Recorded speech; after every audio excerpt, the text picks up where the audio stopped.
నేను మీకు ఆలూ ఫ్రై చూపిస్తానండి. ఆలూ ఫ్రైకి కావాల్సినవి మనము ఒక 2 విజిల్లు రానిచ్చానండి. ఎందుకంటే మనం మొత్తం ఆయిల్లో ఫ్రై చేస్తే కొంచెం ఆయిల్ ఫుడ్ లాగా అయిపోతుంది కదా, అందుకని ఒక 2 విజిల్స్ రానిచ్చాను. బాగా ఉడకనివ్వలేదండి, ముక్కలు ముక్కలుగా చేసుకున్నాను కదా.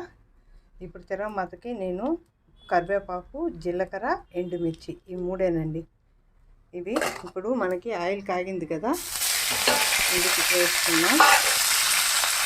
వేసుకున్న తర్వాత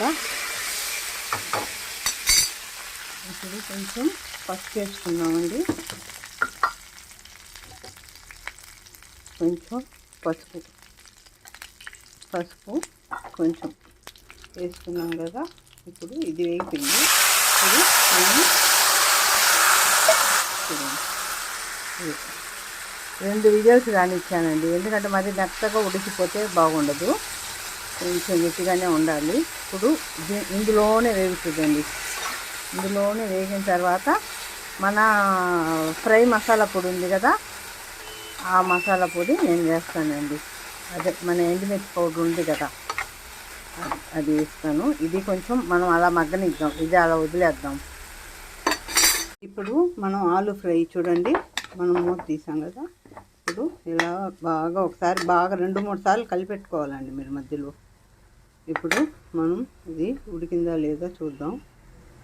కొంచెం ఒక్క 2 నిమిషాలు ఉడికిందంటే ఇంకా కొంచెం మెత్తగా ఉడుకుద్దండి. ఎందుకంటే ఆలు మనం డైరెక్ట్గా ఆయిల్లో ఫ్రై చేయాలంటే తిరగమాతలో ఎక్కువ ఆయిల్ వేయాలి. ఇప్పుడు ఇట్లా అనుకోండి, 1 స్పూన్ ఆయిల్ చాలు, మనకి ఎక్కువ పట్టదు. నేను 2 విజిల్స్ రానిచ్చి తర్వాత ఇలా ఫ్రై చేసుకుంటున్నాను కాబట్టి మనకు ఆయిల్ ఎక్కువ పట్టదండి. ఆయిల్ ఎక్కువ పట్టదు, నెక్స్ట్ టేస్ట్ కూడా బాగుంటుందండి. మనకి ఇప్పుడు 2 మినిట్స్ అయిపోయింది కదా.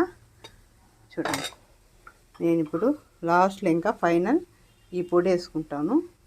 ఈ పొడి వేసుకున్న తర్వాత కొద్దిగా నెయ్యి వేద్దామండి. కొద్దిగా నెయ్యి వేసిన తర్వాత ఒకసారి కలిపేసుకొని దించేసుకోవడమేనండి. ఇప్పుడు మనకి ఇది రెడీ అయిపోయింది కదా. అదే మీరు సన్నగా కట్ చేసి ఆయిల్లో వేపుకోవాలనుకోండి, చాలా టైం పడుతుంది. ఎందుకంటే ఇప్పుడు ఇట్లా అనుకోండి, మనం 2 విజిల్లు రానిచ్చి మనం ఇట్లా చేసుకున్నాం కాబట్టి మనకు 10 మినిట్స్లో అయిపోతుందండి. లేదంటే మనకు 1/2 అవర్ పైనే పడుతుంది టైము. తొందరగా కావాలి, కాలేజీకి వెళ్ళే వాళ్ళు, ఆఫీస్కి వెళ్ళే వాళ్ళకి ఇది ఈజీ ప్రొసీజర్ అండి.